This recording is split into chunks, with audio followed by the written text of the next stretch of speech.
મેઘરાજાએ રણ પ્રદેશનું રેલમછેલ કરી નાખ્યો. કચ્છના કેટલાય વિસ્તારોમાં રાતથી શરૂ થયેલો વરસાદ બીજા દિવસે આખો દિવસ વરસતા શહેરો અને ગામડાઓના હાલ બેહાલ થઈ ગયા. ભારે વરસાદથી ડેમ ઓવરફ્લો થયા, નદીઓ ગાંડીતુર બની. કચ્છના ગાંધીધામમાં પણ ગાજવીજ સાથે વરસાદ તૂટી પડ્યો. 2 કલાકમાં 2 ઇંચથી વધુ વરસાદ પડતા શહેરના માર્ગો પર દરિયો બની ગયા હતા. મોટાભાગના રોડ પર પાણીનું રાજ છવાયું. ઠેર ઠેર પાણી ભરાતા વાહન ચાલકો સવારમાં ફસાયા. તો ભુજ નખત્રાણામાં પણ વરસાદે બગડાટી બોલાવી. દેસલપર, વાઢિયા, વિથોણ, વિરાણી સહિતના ગ્રામ્ય વિસ્તારોમાં મેઘરાજાએ મહેર કરી. ભુજ ઉપરાંત ભુજોડી, માધાપર, મિર્જાપર, માનકુવા સહિતના વિસ્તારોમાં વિરત વરસાદથી રોડ પર પાણી વહેતા થયા. હવે કચ્છના માનકુવાનો પાણીનો પાવર જોઈ લો. અહીં ભારે મેઘ ખાંગા થતા 10 ઇંચથી વધુ વરસાદ ખાબક્યો. અનરાધાર વરસાદથી ખેતરો પણ દરિયો બની ગયા.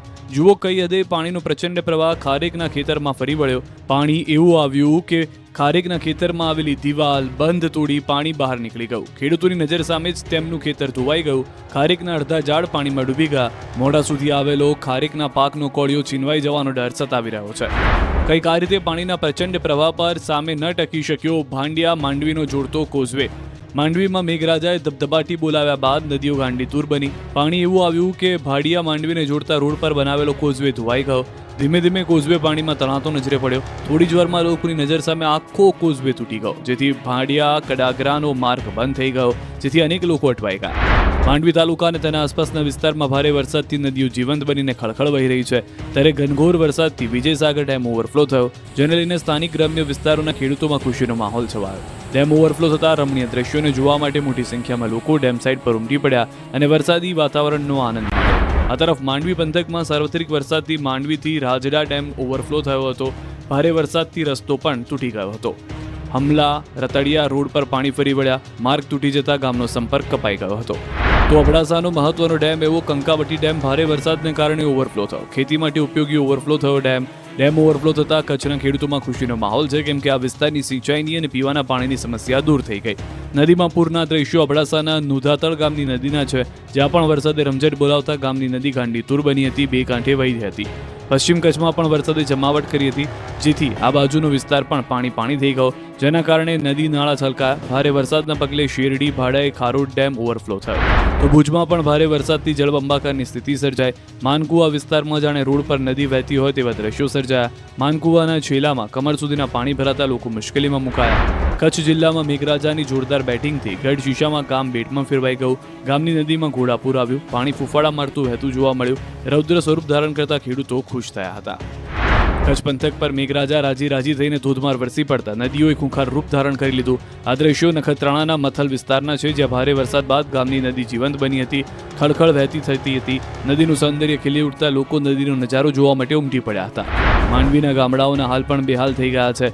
મેઘરાજા એવા મહેરબાન થયા કે માંડવીનો વિજયસાગર ડેમ એક ઝાટકે ઓવરફ્લો થયો. રૂકમાવતી નદી પણ પૂર આવી ગયા હોય તેવા દ્રશ્યો સાથે જોવા મળી. ઉપરવાસમાંથી પાણીની ભરપૂર આવક થતાં રૂકમાવતી નદી તોફાની બનીને વહેતી નજરે પડી, જેથી મદનપુરા કોડાઈ વચ્ચે રસ્તો પર પાણીનો પ્રવાહ આવી જતા રોડ અવરજવર માટે બંધ થઈ ગયો. ભારે વરસાદથી ભુજ હાઈવે તરફનો રસ્તો ધોવાઈ ગયો. કોટડા રોહાથી ભુજ હાઈવેનો માર્ગ ધોવાઈ જતા માર્ગ બંધ કરવો પડ્યો. હાઈવે ધોવાઈ જતા રોડ પર એક કાર ફસાઈ ગઈ હતી. પાણીમાંથી કાર કાઢવા જતા માટીની વચ્ચે કાર ફસાઈ ગઈ હતી, જેને લઈને ગ્રામજનો ભેગા થઈ ગયા હતા. ભુજમાં રેલવે સ્ટેશન બહાર પાણી ભરાતા 8 થી 10 વાહન ફસાયા.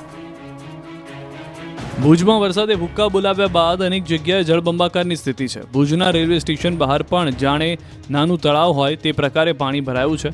3 થી 4 ફૂટ જેટલું પાણી ભરાયું. વળી અહીંનો રોડ પણ ખરાબ છે. મસ્ત મોટા ખાડા પડી ગયા છે, જેથી સવારથી અહીંથી જેટલા પણ વાહનો નીકળ્યા તે તમામ ફસાઈ ગયા. લગભગ 8 થી 10 વાહન ફસાયા. કાર ફસાઈ જતા તેને ક્રેનની મદદથી બહાર કઢાઈ, તો 2 ટ્રક પણ ખાડામાં ફસાઈ ગયા. ટ્રક ચાલક મહા મહેનતે નીચે ઉતરી ગયો હતો અને તે એક ટ્રક પાણીમાં બંધ થઈ ગઈ હતી. નવસારીની પૂર્ણા નદીએ ભયજનક સપાટી વટાવતા નીચાણવાળા વિસ્તાર બેટમાં ફેરવાયા.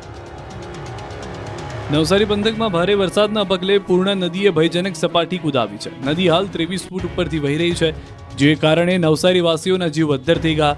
અનેક નીચાણવાળા વિસ્તારમાં નદીના પાણી ઘૂસી ગયા. અનેક વિસ્તાર બેટમાં ફેરવાયા. લોકોના ઘરમાં 2-2 ફૂટ સુધી પાણી ભરાયા. આ દ્રશ્યો નવસારીના રિંગ રોડના છે. રિંગ રોડ વિસ્તારના કામેલા દરવાજા વિસ્તારમાં કોટન ડૂબ પાણી ભરાઈ ગયા, જેથી લોકોને સમસ્યાનો સામનો કરવો પડ્યો. લોકોના ઘર અને દુકાનોમાં ઘૂસેલા પાણી થોડા ઓસરી જતા લોકો સાફ સફાઈ કરતા નજરે ચડ્યા હતા. આ બાજુ પૂર્ણા નદી અને અંબિકા નદીના રૌદ્ર રૂપના કારણે આ વિસ્તારના અનેક રોડ બંધ છે. 90થી વધુ રસ્તાઓ બંધ કર્યા, જેમાં ચીખલી તાલુકાના 20 માર્ગ, ગણદેવી તાલુકાના 12 માર્ગ, નવસારી તાલુકાના 16 માર્ગ, વાંસદા તાલુકાના 34 માર્ગ બંધ કરવામાં આવ્યા. તો વલસાડ જિલ્લાના ધરમપુર તાલુકામાં વરસેલા ભારે વરસાદને કારણે તમામ નદી નાળાઓ તોફાની બન્યા.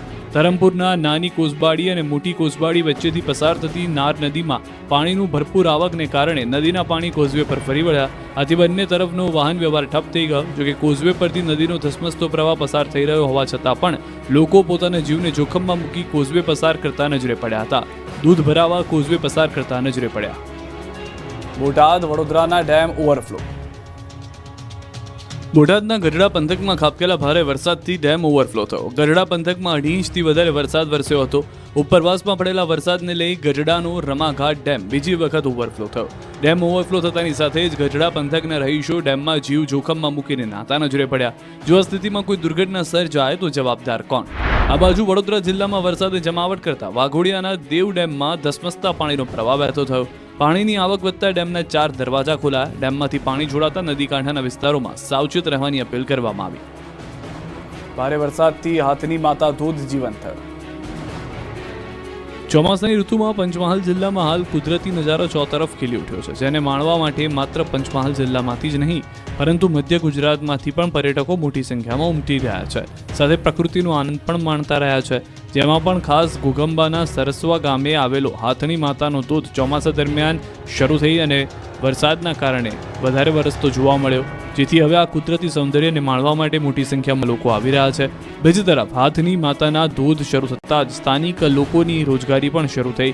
કુદરતી સૌંદર્ય, વહેતા ધોધની વચ્ચે લોકો મકાઈની ભેળ, અડદ દાળના વડા, મકાઈનો રોટલો અને ચટણીનો ભરપેટ આનંદ માણે છે. પંચમહાલ ગોધરા શહેરમાં 1 કલાકથી અવિરતપણે વરસી રહેલા વરસાદને લઈ ઠેર ઠેર વરસાદી પાણી ભરાયા. વલ્લભ પાર્ક સોસાયટીમાં પાણીનો જમાવડો થતાં વાહન ખોટકાઈ ગયા. દાહોદ તરફથી બસ સ્ટેન્ડ જતા માર્ગ ઉપર પણ વરસાદી પાણી ભરાઈ જતા વાહન ચાલકો અને રાહદારીઓને ભારે મુશ્કેલી વેઠવી પડી રહી છે. શહેરના અનેક માર્ગો પર ટ્રાફિક જામના દ્રશ્યો જોવા મળી રહ્યા છે.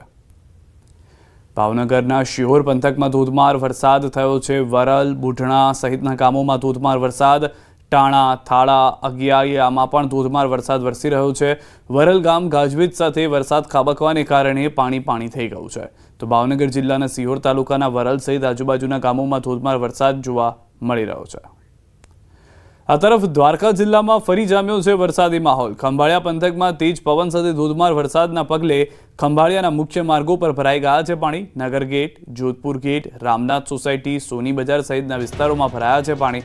તો બીજી તરફ ખેતરોમાં પાણી ભરાતા ધરતીપુત્રની ચિંતામાં વધારો થયો છે. આણંદના આણંદ શહેરમાં લાંબા વિરામ બાદ મેઘરાજાનું આગમન થયું છે. આણંદ શહેરમાં વરસાદ શરૂ થયો છે. નીચાણવાળા વિસ્તારોના માર્ગો પર વરસાદી પાણી ભરાયા છે. અનેક સ્થળોએ ટ્રાફિક જામ સર્જાયો હોય તેવા દ્રશ્યો પણ જોવા મળ્યા. વરસાદ પડતા આણંદ શહેરમાં ઠંડક પણ પ્રસરી ગઈ છે. સુરતના સણિયા હેમાદ ગામમાં ફરી ખાડીપૂરની સ્થિતિ. ગામમાં 5 ફૂટ સુધી ખાડીપૂરના પાણી ફરી વળ્યા છે. ઉપરવાસમાં પડેલા ભારે વરસાદને કારણે ફરી ખાડીપૂરની સમસ્યાનું નિર્માણ. ગામમાં આવેલ મંદિર પણ અડધે અડધું ગરકાવ થઈ ગયું છે. વાહન વ્યવહાર સહિત જનજીવન પર અસર થઈ છે. પગપાળા જતા લોકો માટે ગામના માર્ગમાં પાણી છે. 4 દિવસ સુધી ખાડીપૂરના પાણીનો સામનો કરી ચૂકેલા ગામવાસીઓને ફરી એકવાર ખાડીપૂરનો સમસ્યાનો સામનો કરવો પડ્યો છે. નવસારીના ગણદેવી શહેરમાં સુરત બિલીમોરા જતી સરકારી એસટી બસ રેલવે અંડરપાસમાં ફસાઈ ગઈ. ગણદેવી શહેર અને બિલીમોરામાં શહેરને જોડતા માર્ગ પર વેંગડિયા ખાડીના પાણી ફરી વળતા સરકારી એસટી બસ રેલવે અંડરપાસમાં ફસાઈ. બસ પાણીમાં ફસાઈ જતા ગણદેવી ફાયરના જવાનો દ્વારા બસના રહેલા 7 મુસાફરો સહિત ડ્રાઈવર અને કંડક્ટરને હેમખેમ બહાર કાઢવામાં આવ્યા. 15 જુલાઈ સુધી વરસાદ છોતરાફાડ પડશે. ગુજરાતના અમુક વિસ્તારમાં સિઝનનો 40%થી વધુ વરસાદ વરસી ચૂક્યો છે. હજુ પણ મેઘરાજા આરામના મૂડમાં નથી. હવામાન વિભાગની આગાહી મુજબ 7 દિવસ ગાજવીજ સાથે વરસાદ પડશે. ઉત્તર, મધ્યમ અને દક્ષિણ ગુજરાતમાં તોફાની વરસાદ પડી શકે. 7 થી 9 જુલાઈ સુધી ભારે વરસાદ રહેશે. 30 થી 40 કિલોમીટર પ્રતિ કલાકની ઝડપે પવન ફૂંકાઈ શકે છે. महाराष्ट्र तक के लिए अगले 2 दिन widespread light to moderate होने का संभावना है. इसमें उसके आगे जो रिमेनिंग आपका डेट से लेकर डे 7 तक 13 तारीख तक उसमें फेयरली वाइड स्प्रेड होने की संभावना है लाइट टू मॉडरेट. તો અંબાલાલ પટેલે પણ સમગ્ર ગુજરાતમાં ભૂક્કા બોલાવી દે તેવા વરસાદની આગાહી કરી છે. તારીખ લગભગ 10ની આસપાસ પણ બીજી સિસ્ટમ આપશે અને તારીખ 12 સુધીમાં પુનઃ ભારે વરસાદ થવાની શક્યતા છે. લગભગ 2 ઇંચ 3 ઇંચ 4 ઇંચ અને કેટલાકમાં 8 ઇંચ અને કોઈ ભાગમાં 10 ઇંચ જેવો વરસાદ ખાબકી શકતા પુનઃ નીચાણવાળા ભાગોમાં જનધનને કાળજી રાખવાની ઈષ્ટ જરૂર છે. એટલે વરસાદ ગયો નથી. તારીખ 15મી લગભગ જુલાઈ સુધીમાં વરસાદની સ્થિતિ ક્યાંક ને ક્યાંક રહેવાની શક્યતા રહેશે. કદાચ મોન્સૂન ઘરે નીચે આવતા તારીખ 18-19માં વરસાદનું જોર ઘટી શકે. મેઘરાજાની સાથે દરિયો પણ તોફાની બન્યો. દ્વારકામાં મેઘરાજા અને દરિયો બંને તોફાને ચડ્યા. છેલ્લા કેટલાક દિવસથી દ્વારકામાં મેઘરાજા સટાસટી બોલાવી રહ્યા છે. સોમવારે પણ સવારથી વાદળો વરસી પડ્યા. ધોધમાર વરસાદ પડતા રોડ પર પાણી વહેતા થયા. બીજી તરફ ભારે પવન સાથે દ્વારકાનો દરિયો પણ ગાંડોતુર બન્યો. ગોમતી ઘાટ પર દરિયાનું ખૂંખાર રૂપ જોવા મળ્યું. દરિયાદેવ લાલઘુમ થઈ જતા 10 થી 12 ફૂટ ઊંચા મોજા ઉછળ્યા. દરિયાનું પાણી ગોમતી ઘાટના રોડ સુધી પહોંચી ગયું. લોકોને પાણી ભીંજવતું હતું. દરિયો તોફાની હોવા છતાં કેટલાક લોકો ફોટો પડાવવા દરિયા નજીક જતા દેખાયા હતા, જેને લઈને સહેલાણીઓને દરિયા કિનારે ન જવા તંત્રે અપીલ કરી છે.